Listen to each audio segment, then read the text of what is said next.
welcome once again to the next session of Conversations with the Chamber. My name is John Smolinsky. I'll be your host today. I'm the Executive Director of the Wakefield Lynnfield Chamber of Commerce.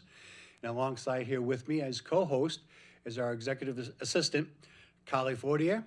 And Carly and I today are going to try to do our best to bring you some insight into what happens behind the scenes of industries that are dealing with the pandemic and how it's impacted their ability to deliver the services and products that they have done for so many years. So as we've done in our previous shows, we want to try to help you understand the problems and the hurdles that these businesses have faced and how they've continued to service their community and how they've continued to provide their services as they pivot in a new age to bring those services back to what the level used to be. So with us here today, I'm very happy to welcome someone from the Burbank YMCA, and a Y that, as you may know, is a lot more than just one product or one service. YMCAs today are multifaceted, much more so than I think the general public understands, as a Y means so many different things to so many different people.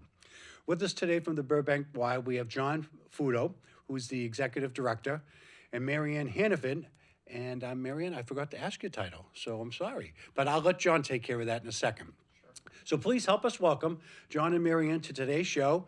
And John, why don't you introduce yourself again, and MaryAnn? Yeah, thanks, John, and thanks, John and Carly, for having us at Wakefield Community Television. Beautiful studio that you have in town. Again, my name is John Feudo. I'm the Executive Director at the Burbank YMCA, entering my 5th year with the Y, so I'm so excited to be here before you today. I'm flanked by MaryAnn Hanafin. MaryAnn is our program administrator for our child development programs, mainly after school, remote learning, which we're doing now, and she also presides over our summer camps. We have 3 summer camps, one right here in Wakefield at Camp Q at Lake Quannapowitt. So we're so excited to be here and happy to chat and share some of the trials and tribulations and some of the successes we've had using your word, and one of my favorite words, pivoting, over the last 12 months. Well, let's get right to it. As an industry, the Y represents many segments of industries. Not just representative of healthcare, physical activity. There are the senior activities that you do that might be similar to senior centers. There's young adults. I know there's childcare. So you're representative of a multiple faceted facility in what you're doing over there. So let's go right to where do you think pandemic had the biggest impact? Or why don't you start with, as an industry, how has it impacted the services of the Y? Yeah, it's a really good question. I think the first thing we did was have to figure out what was next, and we had to act pretty quickly. It was almost a year ago now as we sit here, and the comment was we had more questions than answers, as everyone did in every industry. And I think that was probably the hardest part for us, was to figure out what was next. Well, families now, I mean, you had children, you had daycare, you had childcare. I mean, I'm not sure what the ages are. Did you ever have to shut down completely? And what happened to those families when that occurred? Yeah, that was the thing that we did quickly, was we deployed some of our teams to different sites for on-site childcare for emergency services only. For those that are on the front lines, for those that were in emergency, any kind of emergency care of others, your paramedics, your medical doctors, nurses, etc., police, firefighters, anyone that was on the front line. That's where MaryAnn's group really stepped in. We created a site that was local over in Woburn, in which we deployed our staff, and we came together. We had to develop policies really quickly of how to keep our staff safe and keep the kids safe that were in our care. So that became paramount to us, was to make sure that when they got there that we had protocols in place, should the pandemic, not knowing at the time, affect us, how we would react. So it was so important to have those in place. Well, it's interesting. So you don't just have the physical Y building that everyone recognizes. You have multiple locations that you had to assess as well. And you had to be cognizant of safety at all those locations. Right. And you had to go through various protocols to bring it up to the levels acceptable to state standards? Yeah, so we closed pretty much the 2nd or 3rd week of March, and MaryAnn took her team, and they literally deployed all throughout the area. And I'll let MaryAnn talk a little bit about what that process looked like. But for the branch process, we closed, and now we had to figure out what was going to happen with staffing, what would come of those that were, lifeguards, those that were those managing our membership desk. So that was another big piece of it as we looked into it. Again, it was for us figuring out what was going to be next and how we would best service the community. So Well, you and have, we went- please, sorry. go ahead, MaryAnn. We went from thinking this was potentially a 2-week shutdown. So we're like, all right, schools are gonna close. We're gonna serve our current families at our 3 off-site after-school programs as well as our on-site program. We'll serve our early ed students. And that quickly turned into closing on Friday. Our whole child development team, the branch teams, had meetings over the weekends, taking people's time on the weekend to figure out how we can do this safely. And that's when we adapted to emergency care. I was lucky enough that I've worked through the entire pandemic and I became one of those gatekeepers for emergency care. So I got to see firsthand these essential workers reaching out to us and help place them and managing wait lists to be able to serve as many, families that we could, and really without other places to go, and just being grateful that if they didn't have that, they wouldn't be able to provide the essential services that we all needed in such a difficult time. And our staff, same thing, like the majority of our child care directors from our particular branch have worked throughout the whole pandemic, and I think it's a true testament to what we have really tried to do in the community, our dedication to the community and the wise dedication to our staff. The other piece to that was we had all these programs open, like you said, John, so where do they go and what happens? We had so many members continue to donate their membership to make sure that our staff, as long as the Y could have them on in whatever capacity they could, we were able to do that, to try to take care of our people so that our people could take care of others.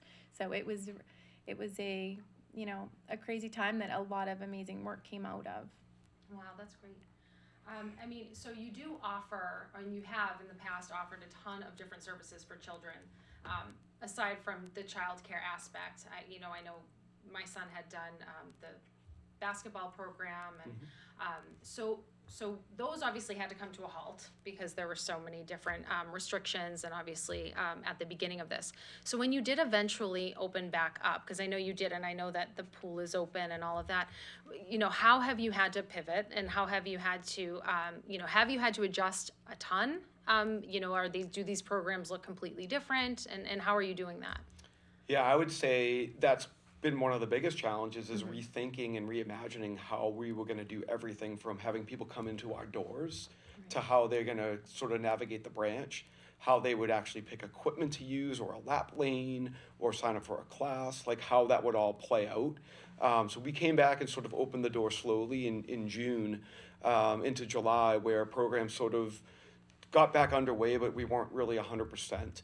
And as we've gone through the last 6-9 months, we've really been able to creep that door more and more as we've listened to the governor's advice and listened to the guidelines that have been put out and working within those sort of bumpers, figuring out, when we can open up a locker room, can people shower, things that you never had to think about before. We literally had to think about people passing each other in the hallway and whether we wanted that to occur or not.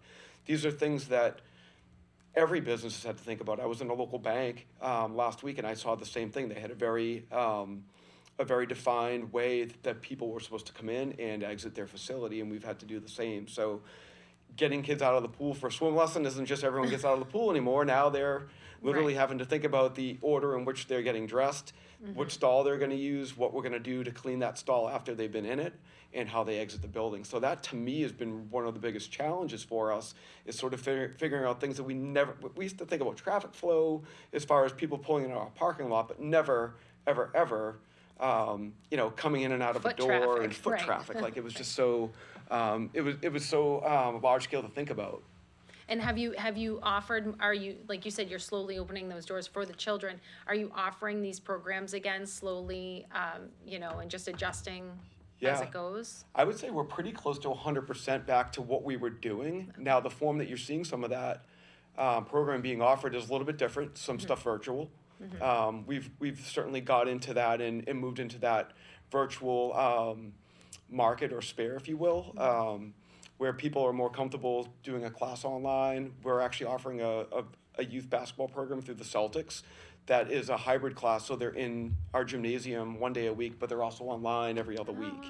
Wow. So it's just that hybrid, so we're phasing back in the in-person stuff, but we've really been forced to do some stuff, in that I guess we'll call it that Zoom or that team space. And I know MaryAnn has worked, and I'll let her talk a little bit about the remote learning that we're doing now, but that's a complete different program that we were doing a year ago. No one even knew what remote learning was a year ago. Right. For sure. We ended up having just after-school programs that we saw that the community needed a remote learning assistance program, and so that's what we were going to offer. And so that had us looking at how do we provide consistent staffing for them. Our staffing had to become teachers or teachers' aides in many different ways, and working cooperatively with their actual teachers, the parents, any other behavioral therapist, anybody else involved with this child's education. We had to be able to do that. So we had to take a look at our Wi-Fi. We had to take a look at all of these, to be able to provide those protocols and processes around it to make it physically possible for them to do that.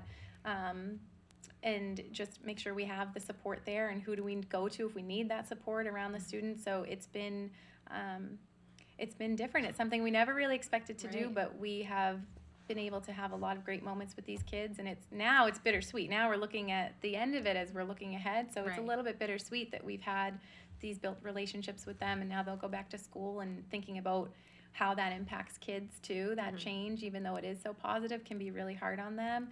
But that was, we made that decision to be a community learning center, and then we'll go back to after school. How great though that they had you, when parents had to work, especially the first responders that actually weren't working out of the home. They were working, and even parents that are working in the home. So what a great resource you guys offered. Yeah, I appreciate you saying that. It was when we went into the close down, we actually divided into several large spaces. One was remote learning. I'm sorry, not remote learning. It was emergency childcare. We also had we did hunger prevention. So we actually deployed teams all around, from Reading to Burlington to Waltham into Boston, throughout Boston, and we've now distributed $4.2 million meals. Wow. Throughout Greater Boston. But the third component of that was our call center, and we actually started a support center to call all of our members to do exactly what MaryAnn was saying, to try to find out how we could help people. We stumbled upon so many people that were grateful. Number one, that we were reaching out. Grateful, number two, that we had offered if you need anything. It was amazing how many people actually called us back. Hey, I remember you called and said if we needed anything, we need emergency care for our child. Can you help us, point us in that direction? We need a gallon of milk. We had one woman call us, and she just needed help getting her answering machine to work. She was an elder, and she needed to figure out how to make that work. And those are the types of things we were stumbling upon as we were making these phone calls. We made 35,000 phone calls over the course of 3 months, with a staff of about 30 call center staff members that were membership directors and aquatics directors and executive directors, just reaching out to people. So it was a pretty amazing process, and all of that funneled into one of 2 or 3 areas. And MaryAnn was the recipient of some of those phone calls. So to try to get a perspective on this, here you have a multifaceted, sophisticated running organization that looked in the beginning was going to be a 2-week slowdown, comes to a screeching halt. Right. The demand is still there. The need is still there. If anything, it's growing. And now you're reducing staff to continue to try to meet the same need when you were fully staffed, working your way through it with less resources, with more demands, with greater needs. And now you're almost back to 100%. That's just amazing. It's an amazing metamorphosis to think that you went from where you were, humming along, Right. as I said, Right. multiple locations, a multifaceted organization with different levels of services being provided depending on where the people were, screeches to a halt, and you continued moving along, providing those services and even more needed services because of the healthcare needs, and you've come through it at this point in time. And have you been able to save most of the staff or most of your employees? When you say you're almost back to 100%, is that with employee staffing as well as product and services, and those needs continue? It's more of product and services are closer to 100% than staff. We're really working with a reduced staff, we'll say. Have you lost employees? We've lost many part-time staff because they were relying on the programs and services that we hadn't brought back. So as we slowly bring them back, that's sort of been the challenge from the logistical standpoint of not knowing how quickly and how how fast we can get programs to reopen and restaff them and bringing people back at the same time. And I think that from the standpoint of looking at employment and the timing of it all, we just don't know. So every day that we get up, we don't know which way the pandemic's going to go. It certainly looks like it's going in the right direction, but you also don't want to overreact to anything that you hear either way. So we've had to work really hard status quo with the staff we've had, and we've had people work more hours and do it with a smile. They know what's at stake, and they know the work that we're doing, how important it is. So we would love to eventually get back to 100% program and 100% staff, but we're still opening that door and sort of riding that wave a bit. Still trying to find your way, if you will. Right. Let me ask you, you were talking about taking care of the needs of those frontline workers, be it their children or whatever, which is, in a sense, putting you in harm's way as a frontline worker. As an industry, were you given any benefits to get the shots yourself sooner when they came out, or were you still working at risk and with the general population like the rest of us as it comes down from 75 to 65? Did you just have to sit with the rest, or were you given some advantage to say, if you're going to continue doing all these things for these people, maybe we should do something to protect you as well? Was that given consideration? Well, so it's funny that you say that, because part of what was so amazing when we initially, pivoted to emergency care was that we had so many staff that put their own kind of well-being or their individual Yes. uncertainties about the virus and whatever was going on aside to step in and be there. And so now, yes, at least the child development field, we're able to be bulked in with teachers and have that access. So some of our staff have already started getting their vaccines and going down that path for sure. But it was a tough time at that point to ask our staff to put their own selves at risk and their own families to help others, and so many of them did that. That's without doubt deserves the admiration and respect of so many that everyone else is looking at those health frontline workers, the nurses, the doctors, the others that police and fire don't deserve that opportunity, but there you are doing the very same thing, and even sometimes at greater risk because it's every single day that these people are voluntarily putting themselves potentially in harm's way. So I guess we all owe you a great deal of gratitude and thanks for the fact that you stuck in there, that you stuck with your commitment to serving the communities that you have been doing all along. That's commendable, And John. the cherry on top is the emergency care was actually done at no cost to those that needed it. So we were able to offer it for free, which was, on top of everything, was just a nice way to give back to those that were putting themselves in harm's way. Because again, nobody knew what was going to happen. We were sort of on a day-to-day, sometimes week-to-week basis. Well, that's got to be a difficult financial challenge. I mean, I know the Y is a nonprofit, but that doesn't mean you don't have to make some income to continue the services and operations going ahead. Were you eligible for any of the federal assistance that was out there to help carry some of these administrative costs? Yeah, some of the assistance did come through the association office that helped make that possible. Okay. And of course, we survive off of donations and those that want to be charitable and give to the nonprofit. So I found it amazing. MaryAnn said that so many members continued their membership. Even though they couldn't come, they wanted to support the Y and its mission and its service to the community. That's also very commendable. yeah, we wouldn't be sitting here today if it wasn't for those folks that continued. It was actually amazing to watch that people understood the value of the Y in the community and graciously carried on their membership for 3, 6, some 9 months. Some are still carrying it on and haven't come back in close to a year. It's a remarkable feat, because going from such a touchy-feely environment before this hit to a completely remote environment, Yeah.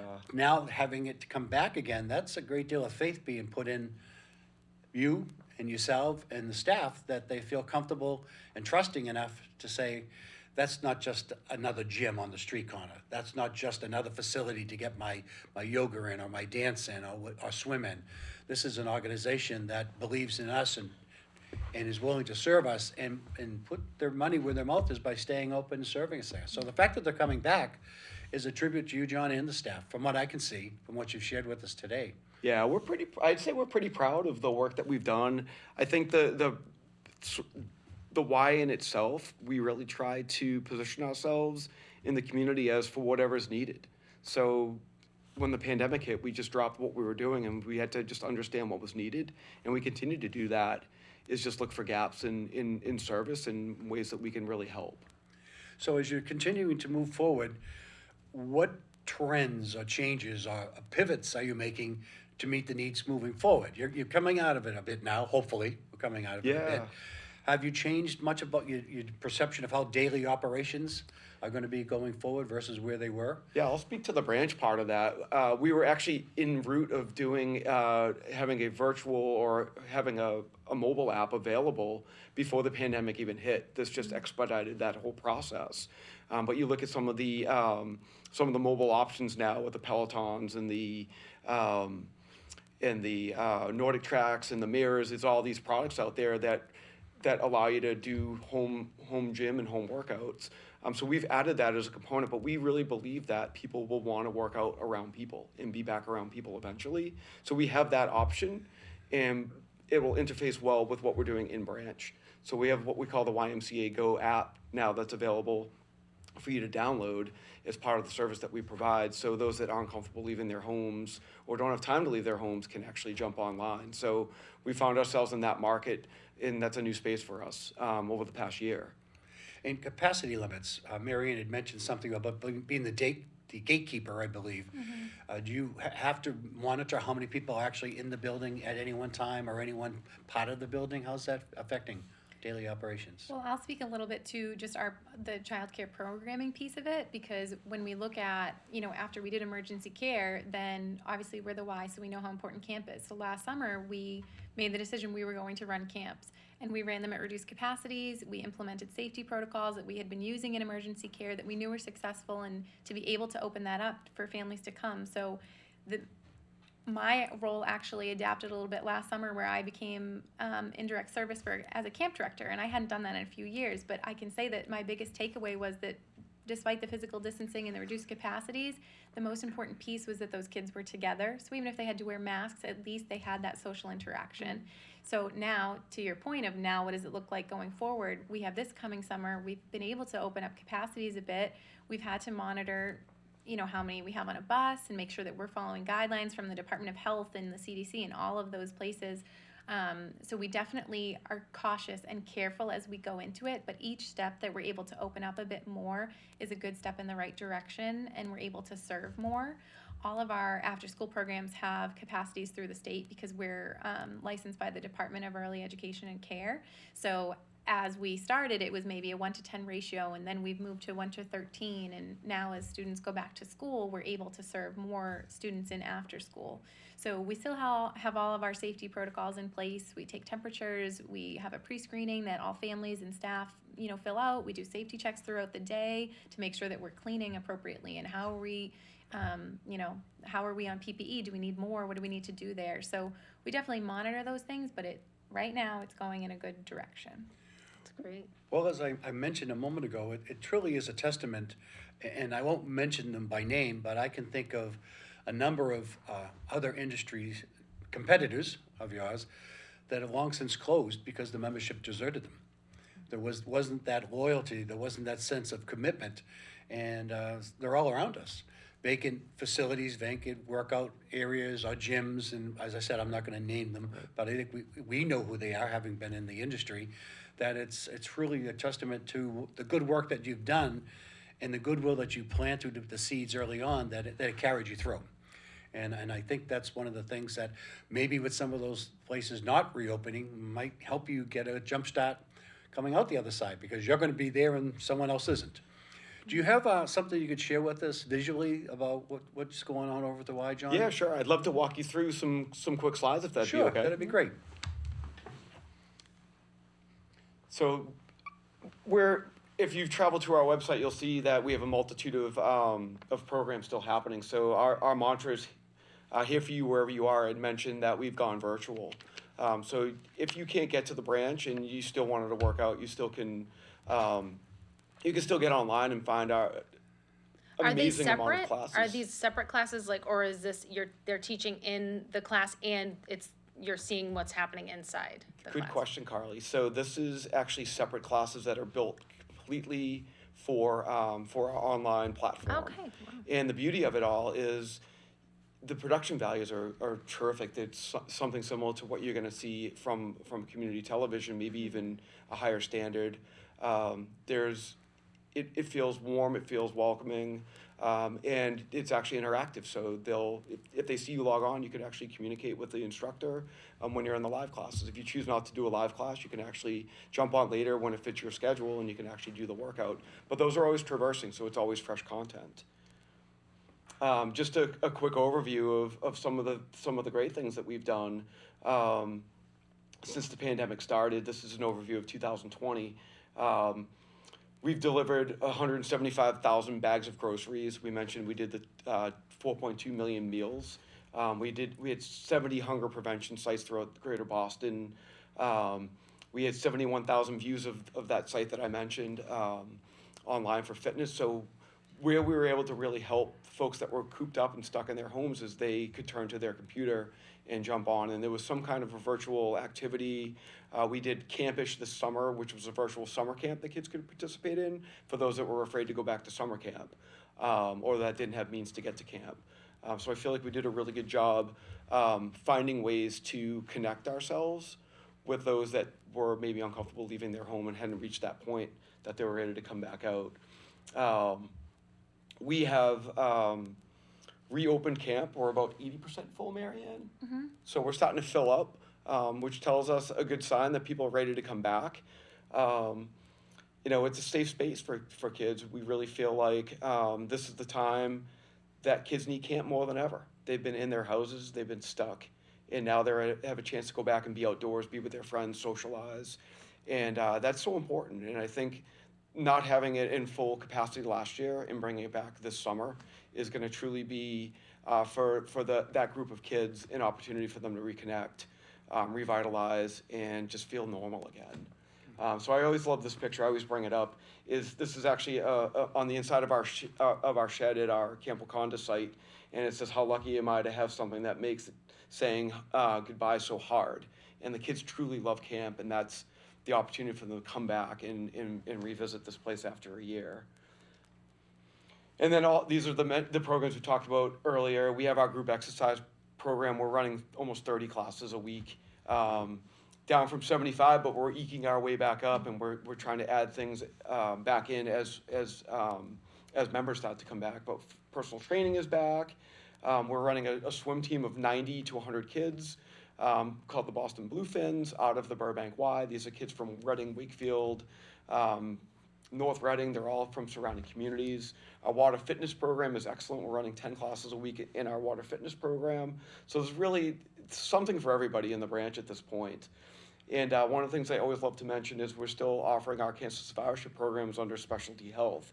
And we're offering subsidized costs for those that have breast cancer or survived any kind of cancer to come in and work with our team to do either of those two programs, which are some virtual and some in person at this point. So those are the hybrid programs that we spoke of earlier that are coming back in full force. So that's sort of us in a nutshell of where we are, and we continue to build back out and hope people come back. Well, it's been a remarkable journey. It's a remarkable story. Learning something myself, I hadn't really thought about that. As you remained open and continue to service those needs, putting yourselves at risk is a very generous and unselfish way to serve the people around you. And I'm sure it's one of the reasons that you'll continue to be successful in the future. One quick question for you on summer camps. A few years ago when I was a little bit younger, I lived in Brighton. I used to go to the Brighton Y, and there was a park right out the back door. And when they'd have a little summer camp there, they'd go out. Do you still do GIMP?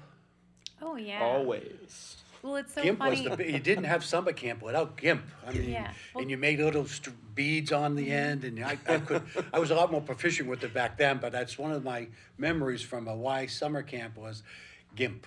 You know, the things you could do Yeah. with GIMP were remarkable. Camp is a very unique atmosphere where all of those classics of childhood you get to go and do that. And it's such a special place as a camper, but also as a staff member to introduce stuff like that to kids that are, especially now when they've been on screens for so long, and the things that they're dealing with at home, whether it's behaviorally or, mentally, to be able to get these kids back at camp. We are so excited to be able to serve as many as we're able to. Like John said, we have all 3 of our camps running this summer, one in Wakefield. I know sometimes we say, like, just because Burbank is in Reading, we serve so many other communities, and Wakefield's one of them. So we're just so excited to be able to expose our kiddos to all of those fun things and build friendships and foster that social, emotional well-being with them for sure. Well, knowing that GIMP is still rejuvenated me a bit my Perfect. youth, and this one chuckling over here, I'm not going to pursue it any further. I love it. Now, were you a box stitch guy, a cross stitch, or a Cobra stitch guy?